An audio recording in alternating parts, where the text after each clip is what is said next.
உங்களுக்கு கேள்வி வரல, எப்படியா தேவாலயம் விக்கிரகமாகும்? அது பரிசுத்த ஆலயம் அல்லவா, அது ஆண்டவர் வாசம் பண்ணும் ஆலயம் அல்லவா? உங்களுக்கு கொஸ்டின் வரல? தேவாலயம் எப்படி அவர்களுக்கு விக்கிரகமாக மாறியது? தேவாலயம்னா ஆண்டவர்ங்கிற ஈக்குவல் பண்ணிட்டீங்க. அதாவது தேவாலயத்துக்கு விரோதமாக பேசக்கூடாது அப்படின்னா, அது தேவாலயத்துக்கு விரோதமாக பேசுறதே ஆண்டவருக்கு விரோதமாக பேசுறது.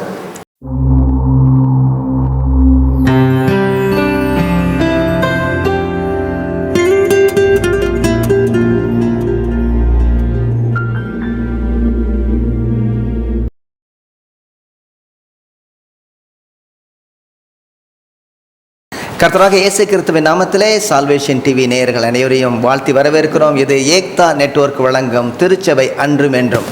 அந்த நாட்களிலே திருச்சபைகளிலே என்ன சுவிசேஷத்தை அவர்கள் பிரசங்கித்தார்கள், அதாவது ஆதி அப்போஸ்தலர்கள்.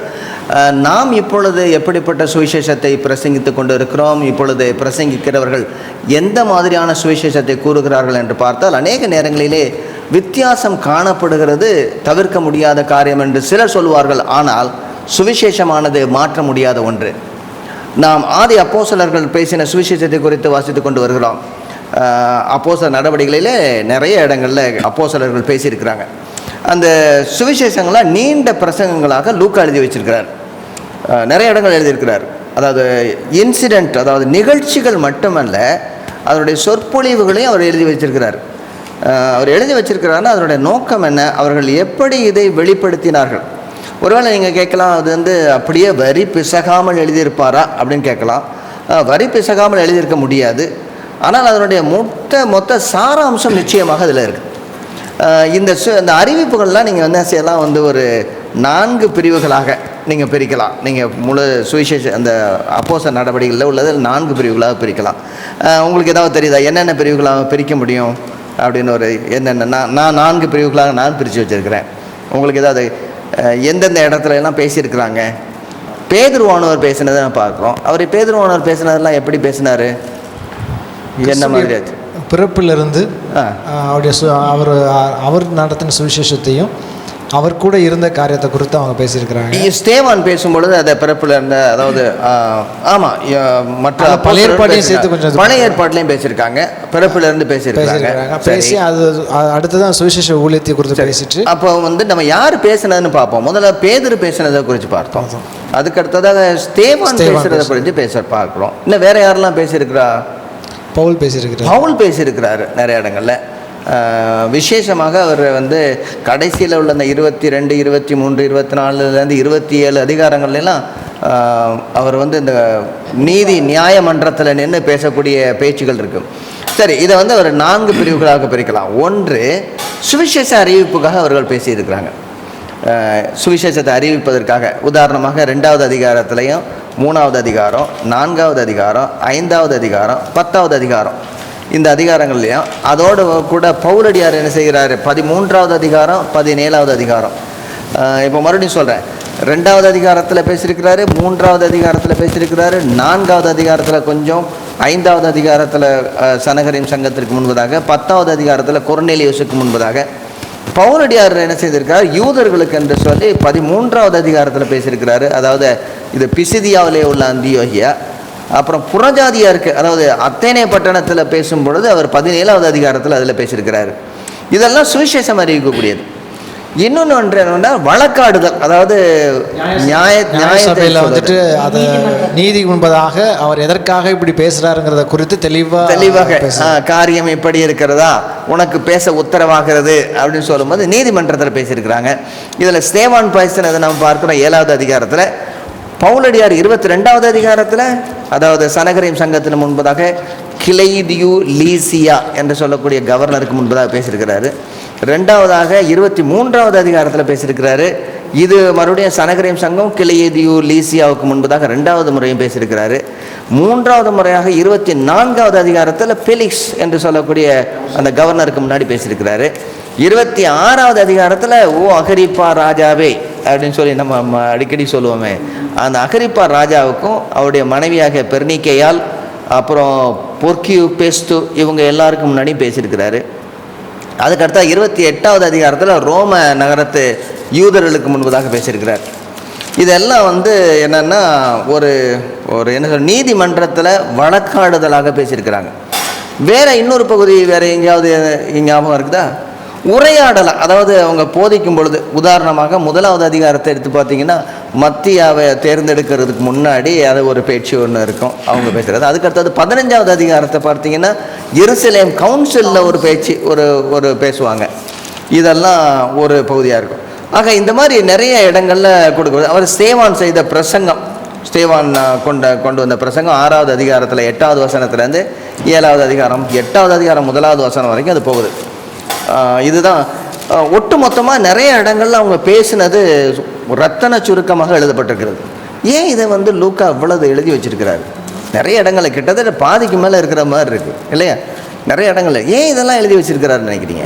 ஆதி அப்போஸ்தலர்கள் வந்து சுவிசேஷத்திற்கு முக்கியத்துவம் கொடுத்தாங்க, சுவிசேஷம் கூறுவதற்கு முக்கியத்துவம் கொடுத்தாங்க. Very good.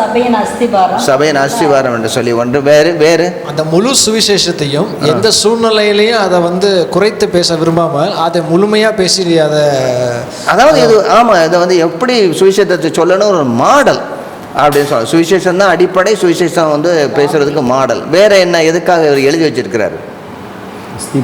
என்னங்க அஸ்திபாரம் சொன்னாங்க. இல்லை, ஏன் எழுதனுடைய நோக்கம் என்ன? ஒரு என்ன நோக்கத்திற்காக எழுதி வைத்திருக்க வேண்டும்? நிறைய நிகழ்ச்சிகள்லாம் சொல்கிற போது இந்த மாதிரியான சொற்பொழிவுகளை எழுத வேண்டிய நோக்கம் என்ன?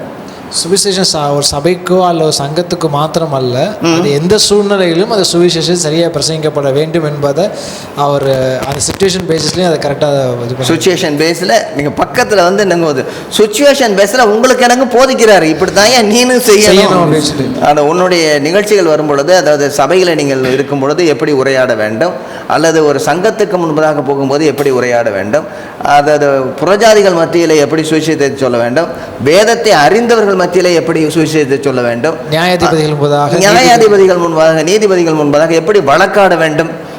பவுலடியாருடைய வழக்காடுதலை நீங்கள் பார்த்தீங்கன்னா ரொம்ப அழகாக இருக்கும். ரொம்ப அதாவது பேதுருவானவர் சொல்கிறாரு, உங்களை குறித்து உங்களுடைய விசுவாசத்தை குறித்து கேட்கும் பொழுது வணக்கத்தோடும் சாந்தத்தோடும் உத்தரவு சொல்ல ஆயத்தமாக இருங்கள். அதாவது வணக்கத்தோடு ரொம்ப ரெஸ்பெக்ட்ஃபுல்லாக சொல்கிறாரு. அகிரிப்பா ராஜாவிட்ட சொல்கிறாரு, இது உமக்கு அறியாத காரியம் அல்ல, நீர் தீர்க்கதரிசிகளை விசுவாசிக்கிறீர் அல்லவா, விசுவாசிக்கிறேன் என்று நம்புகிறேன் அப்படின்னு சொல்லும்போது, என்னையா என்கிட்டே ஆட்டையை போடுற பார்க்குறியா அப்படின்னு கேட்குறாரு. அவன் என்கிட்டே ஆட்டையை போடுறியா அப்படின்னு கேட்குறாரு. ரொம்ப வணக்கத்தோடு செய்யக்கூடிய இந்த எல்லாம் ஒரு முன்மாதிரிகளாக எழுதப்பட்டிருக்கு. நம்ம இப்போ வந்து கடைசி நிகழ்ச்சியில் ஒரு 2-3 நிகழ்ச்சியில் என்ன பார்த்துக்கிட்டு வர்றோம்னா, ஸ்தேவான் பேசின அதனுடைய அந்த கோர்ட்டில் நின்று பேசுகிறார், அதனுடைய காட்சியை பார்த்து கொண்டு வருவோம்.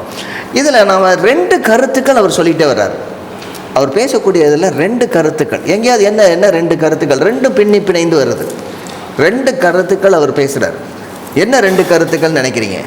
என்ன 2 கருத்துக்கள் அவர் பேசிகிட்டே வர்றார்? 2 கருத்துக்கள் என்ன முக்கியமாக சொல்கிறார்?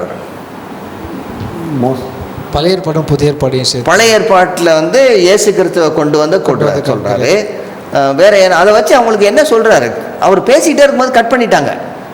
நீங்கள் பார்த்தீங்கன்னா பேச்சு முடிக்கல அவர். அது போதும், இதுக்கு மேலே போதும் அப்படின்ட்டாங்க, ரொம்ப ஓவராக போயிட்டு விட்டாங்க. என்ன 2 கருத்துக்களை வச்சு பேசுகிறார்? தேவகுமாரன் என்று வெளிப்படுத்துகிறார். வேற என்னெல்லாம் சொல்கிறாரு? தேவாலயத்தை குறித்து பேசுறார். Very good. தேவாலயத்தை, மோசேயுடைய நியாயப்பிரமாணத்தை குறித்து பேசுறார், தேவாலயத்தை குறித்து பேசுறார். 2மே பிணைந்து வருகிறது. இந்த 2ம் பிணைந்து வரும் பொழுது கடைசியில் முடிக்கும் போது என்ன சொல்றாரு? என்னமோ கழுத்தை பத்தி சொல்றாரு, என்னமோ வணங்கா கழுத்துள்ளவர்களே, அது பேசும்போது உடனே நிறுத்திடுறாங்க. அப்ப அவர் சொல்ல வந்தது என்ன? இங்கே சொல்ல வந்தது என்ன?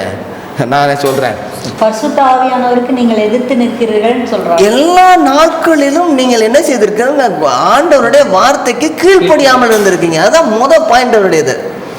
நீங்கள் இப்போ மட்டும் இல்லையா, இயேசுவானவர் சொன்ன போது மட்டும் இல்லை, நான் சொல்கிறதுக்கு மட்டும் இல்லை, ஆதியிலிருந்தே இப்படித்தான் நீங்கள் கீழ்ப்படியாமல் இருந்திருக்கீங்க, வணங்கா கழுத்துள்ளவர்களை. அதுக்கு அடுத்ததாக இன்னொரு கருத்து என்ன இருக்குது? அவங்க 2 குற்றச்சாட்டு வைக்கிறாங்க. ஒன்று மோசேக்கு விரோதமாகவும், 2வதாக இந்த ஸ்தலத்திற்கு விரோதமாகவும், கர்த்தருக்கு விரோதமாகவும், கர்த்தருக்கு இந்த ஸ்தலத்துக்கு அதாவது தேவாலயத்திற்கு விரோதமாகவும் செய்கிறாங்க.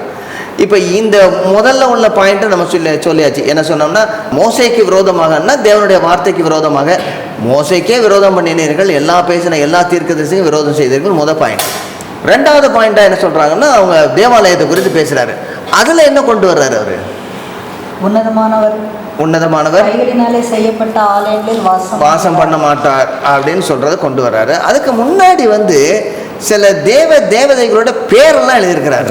ரெம்பான், ஆமா, ரெம்பான், இதெல்லாம் பேரெல்லாம் கொண்டு வர்றாரு. இதுல இருந்து என்ன சொல்ல வர்றாரு அவரு? ஒரு நட்சத்திரத்தையே ஆளுகிறவர், நட்சத்திர சில இதெல்லாம் நீங்க இது பண்ணி இருக்கீங்க அப்படிங்கிறாரு. ஆசரிப்பு கூடாரத்தை பத்தி சொல்றாரு. கர்த்தருடைய மகிமை உங்களுக்கு வெளிப்படுத்தப்பட்டிருந்தோம், நீங்கள் கர்த்தருடைய மகிமைக்கு கீழ்ப்படியாமல் விக்கிரகங்களுக்கு கீழ்ப்படிந்தீர்கள். முதல்ல கர்த்தருடைய வார்த்தை கொடுக்கப்பட்டிருந்தோம், அதற்கு கீழ்ப்படியாமல் எதிர்த்து நின்றீர்கள். அதான் பாயிண்ட் வருது. ரெண்டாவது பாயிண்ட் என்ன? கர்த்தருடைய மகிமை உங்களுக்குள்ளே இருந்து வெளிப்படுத்தப்பட்டிருந்தோம், விக்கிரகங்களை வணங்கும்படி உங்களை விற்று போட்டீர்கள். 2 பாயிண்ட் சொல்லும் பொழுது கடைசி அவங்களுக்கு போதும் எனப்பா, இன்னுமே நீ ஒன்றுமே ஒன்று பேச வேண்டியதில்லைன்னு விக்கிரகங்களுக்கு படைத்தது. 2வது பகுதியில் என்ன வந்து 1 என்னென்ன விக்கிரகங்கள்லாம் சொல்லிட்டு வர்றாரு இதில் கர்த்தருடைய 1 முதல்ல ஆரோன் செய்த பொற்கன்று கொட்டி அதாவது கொண்டு வர்றாரு. 2வது என்ன சார்? வான சேனைகளுக்கு நீங்கள் ஆராதனை செய்வதற்கு ஆண்டவர் உங்களை ஒப்பு கொடுத்தார். இந்த ஒப்பு கொடுத்தார், இந்த வான சேனைகளுக்கு ஆராதனை செய்வதற்கு ஒப்பு கொடுத்தாருங்கும் போது வேற எங்கேயாவது படிச்சு ஏதாவது ஞாபகம் இருக்கா? ரோமர் அவர் எழுதின நிருபம் 1வது அதிகாரத்துல அவர் என்ன சொல்றாரு? ஒவ்வொரு பகுதியெல்லாம் ஒப்பு கொடுத்தார். கீழே ஆமா, சிருஷ்டிகளை ஒப்பு கொடுத்தார். 2வது அடுத்தது வான சேனைகள். வான சேனைகள்னா என்னது? நட்சத்திரங்கள் மற்ற என்னது என்னங்க வானத்தில் படைக்க வானத்துல என்னெல்லாம் இருக்கு? தேவதைகள். சும்மா அப்படி வெளியில பார்த்தா என்ன இருக்குன்னு கேக்குறேன். சாதாரண நட்சத்திரம் ராத்திரி, பகல்ல சூரியன், அப்புறம் சாயந்தரம் சந்திரன், அதுக்கப்புறம் நட்சத்திரங்கள், வேற பார்க்க முடியாத கிரகங்கள். அப்ப அவருக்கு என்ன சொல்ற? வான சேனைகள்னா சூரியன், சந்திரன், நட்சத்திரன், கிரகம், படைப்புகள் எல்லாத்தையும் இதெல்லாம் வணங்குறீங்க அப்படிங்கிறாரு. அப்புறம் இன்னொன்று சொல்ற, மோனோக்கினுடைய கூடாரம் அப்படின்னு ஒன்று. மோனோக்கினுடைய கூடாரம் பாருங்க, வசனத்துல பாருங்க, பணிந்து கொள்ளும்படி நீங்கள் உண்டாக்கின சொரூபங்களாகிய மோலோகினுடைய கூடாரத்தையும் உங்கள் தேவனாகிய ரெம்பான் என்னும் நட்சத்திர சொரூபத்தையும் சுமந்தீர்களே. ஆமா, அவங்களுக்கு என்னத்தை சுமக்க முடியாத ஆண்டவர் கொடுத்தாருன்னா அந்த உடன்படிக்கை சுமக்கக்கூடிய அந்த மீட்பின் கூடாரத்தையும் கொடுத்தாரு. ஆனா அதை விட்டுட்டீங்க. இப்போ வந்து இயேசுவானவருக்கு விரோதமாக அந்த கட்டடத்தை இடிப்பார்னு சொன்னாருங்க, நான் சொல்கிறேன்னு சொல்கிறீங்க. இல்லை, நீங்களே வந்து கொடுத்ததை முடிச்சிங்க. இந்த மோலோக்கினுடைய கூடாரம் என்பது ஒரு பயங்கரமான காட்டு மிராண்டித்தனமானது. குழந்தைகளை பலி வாங்கக்கூடிய ஒரு தேவதை இது. அவங்க சொல்கிறாங்க, குழந்தைகளை உங்களுடைய சொந்த குழந்தைகளை பலி கொடுத்து நரபலி கொடுத்து நீங்கள் கர்த்தருடைய அவருடைய மகிமையை இழந்து போனீர்கள். அவர் சொல்லிக்கிட்டு வர்றது, நான் கர்த்தர் இவ்வளவு கிருபையாக இருந்து உங்களுக்கு இந்த நாட்டை கொடுக்குறார். இன்னொன்று, ரெம்பான் என்பது ஒரு நட்சத்திர சுரூபம். ரெம்பான் என்பது அதாவது இது எகிப்தியர் அசிரியருடைய சனி கிரகம். ஆமாம், 7 நாட்டு சனின்னு சொல்கிறாங்கல்ல, அதை தூக்கிட்டே தெரிஞ்சிருக்காங்க. சில இடங்கள்லாம் அந்த நட்சத்திரத்தை அப்படி வச்சுருப்பாங்க.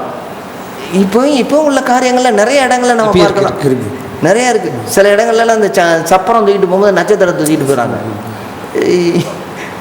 அந்த நாட்களில் நடந்தது இந்த நாட்களில் நடந்து கொண்டே இருக்கிறது. ரெம்பான் என்பது ஒரு நட்சத்திர சொரூபம். அதாவது எகிப்தியர் அசிரியருடைய சனி கிரகம், சாட்டன். சனி கிரகத்துக்கு அவ்வளவு முக்கியத்துவம் கொடுத்து அதை வணங்கியிருக்காங்க. படைத்த ஆண்டவரை விட்டுட்டு அவர் சொல்றது என்ன? இவ்வளவு நீ பண்ணிட்டு இப்போ என்கிட்ட வந்து என்னடா தப்பு சொல்ற? நான் சொல்றதுக்கு நான் உண்மையான நிகழ்ச்சியை சொல்றேன். அதுக்கு அடுத்ததாக கடைசியாக உள்ள விக்கிரகம் என்ன தெரியுங்களா? எது? இவ்வளவு விக்கிரகம் சொல்லிட்டு இன்னொரு விக்கிரகம் சொல்றாரு. என்ன விக்கிரகம்? என்ன அமைதியா இருக்குங்க? தேவாலயம். உங்களுக்கு கேள்வி வரல, எப்படியா தேவாலயம் விக்கிரகமாகும்? அது பரிசுத்த ஆலயம் அல்லவா? அது ஆண்டவர் வாசம் பண்ணும் ஆலயம் அல்லவா? உங்களுக்கு கொஸ்டின் வரல? இல்லை, அந்த தேவாலயத்தை இடித்து போடணும்னு ஆண்டர் சொல்லும் போதே உடனே ஆண்டர் கல்லறிஞ்சாங்கல்ல, எதிராக. அதை வந்து அவங்க தேவ தூஷணமாக என்னன்னாங்க, அதை வச்சு தான் ஒரு பெரிய நியாயஸ்தானத்தில் அதை வச்சு தான் ஆர்கியூ பண்ணாங்க. தேவாலயம் எப்படி அவர்களுக்கு விக்கிரகமாக மாறியது? கொஞ்சம் யோசிச்சு பாருங்களேன். தேவாலயம் எப்படி விக்கிரகமாக மாறியது?